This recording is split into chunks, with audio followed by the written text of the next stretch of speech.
5 sekawan, berkelana. Bagian 17 Lou dan Dan datang lagi.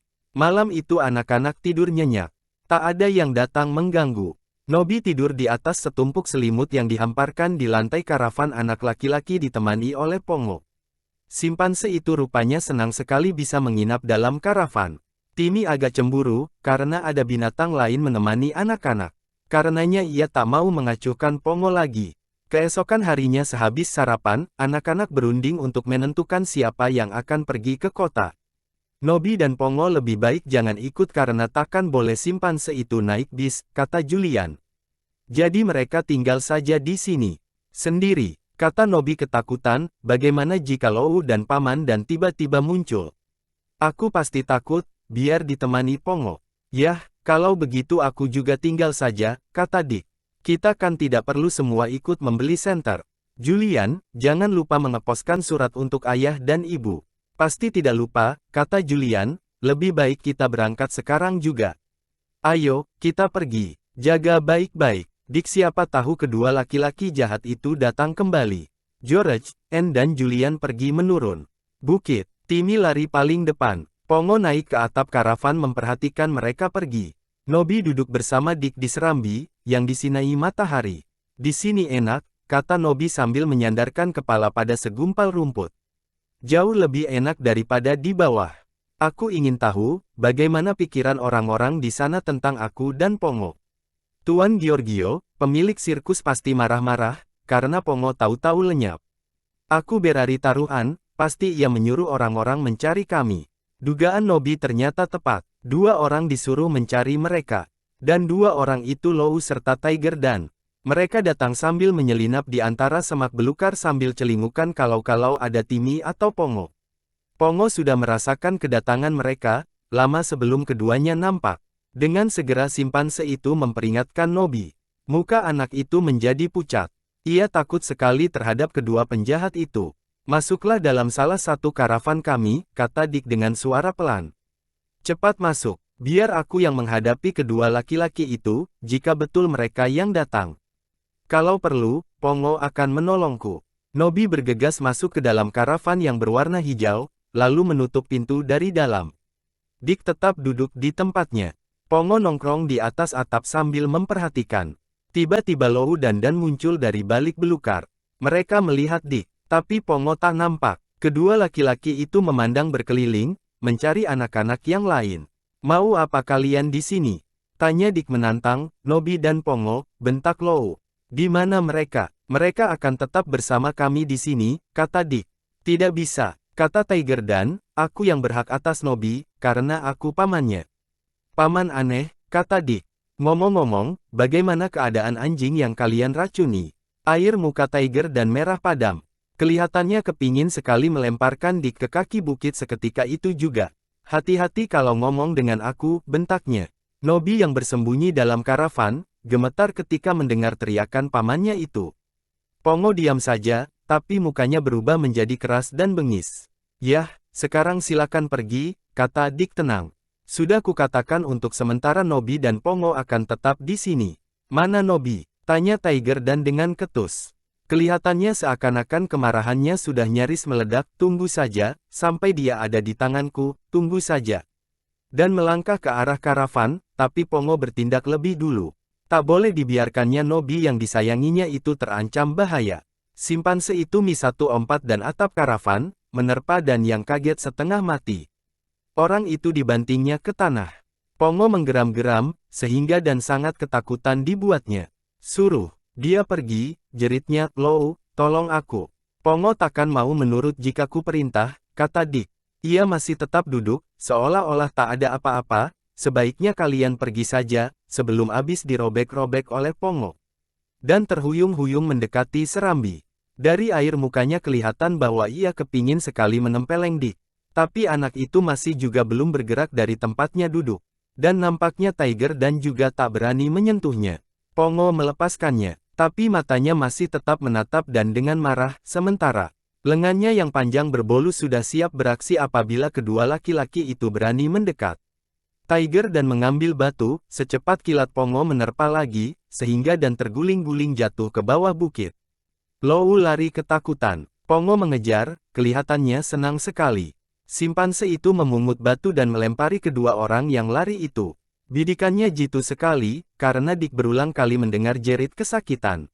Pongo kembali, sambil nyengir puas.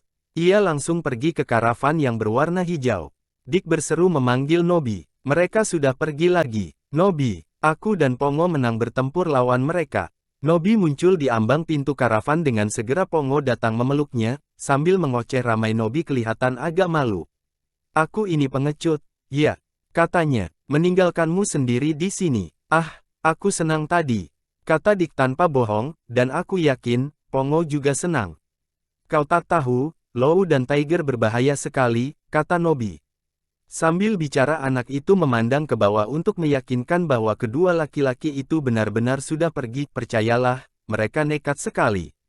Mereka takkan segan membakar karavan kalian, melemparkan ke bawah bukit, meracuni anjing kalian. Kalau perlu, mereka juga takkan segan mencelakakan kalian. Kau belum mengenal mereka seperti aku ini.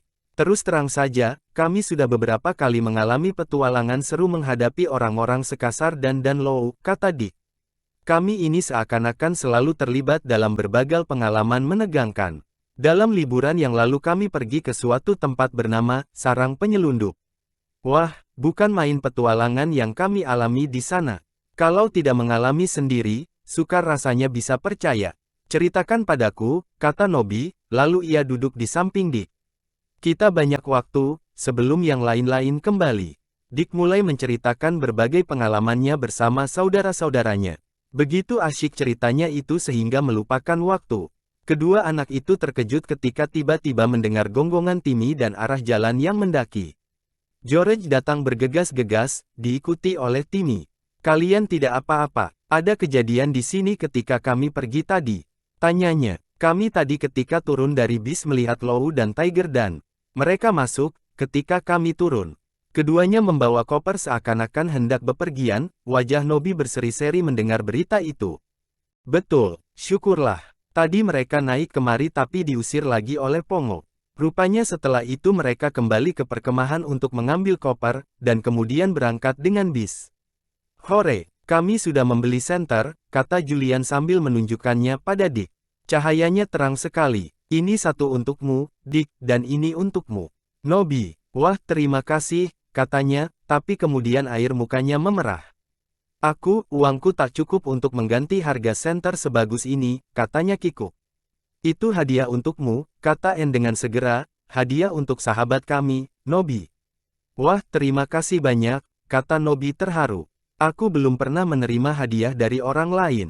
Kalian baik hati. Pongo mengulurkan tangannya pada Anne sambil mengoceh, seperti bertanya, aku juga minta satu. Hei, kita lupa membeli satu untuk Pongo, kata Anne. Kenapa sampai lupa? Untung saja kalian tidak membelikan, kata Nobi. Pasti akan berulang kali dinyalakannya sepanjang hari sehingga baterai cepat habis. Kuberi saja senterku yang tua, kata George. Memang sudah rusak, tapi kurasa Pongo takkan keberatan. Pongo bahkan senang sekali dihadiahi senter itu. Berulang kali ditekannya tombol untuk menyalakan senter. Ketika senter tidak menyala, Pongo mencari-cari di tanah seakan-akan cahaya senternya jatuh di situ. Anak-anak terpingkal-pingkal. Pongo memang gemar membadut. Simpanse itu menandak-nandak, menunjukkan sukacitanya. Hei, sekarang kan saat paling baik untuk menjelajah di bawah tanah, karena kita tahu Lou dan sedang tidak ada. Usul Julian dengan tiba-tiba. Mereka membawa koper, jadi berarti mereka bermaksud menginap di salah satu tempat. Paling cepat besok mereka baru kembali. Jadi saat ini aman bagi kita untuk menyelidik ke bawah. Ya, betul, kata George bersemangat. Aku kepingin sekali turun dan mengadakan penyelidikan di bawah. Sebaiknya kita makan dulu, kata Dick.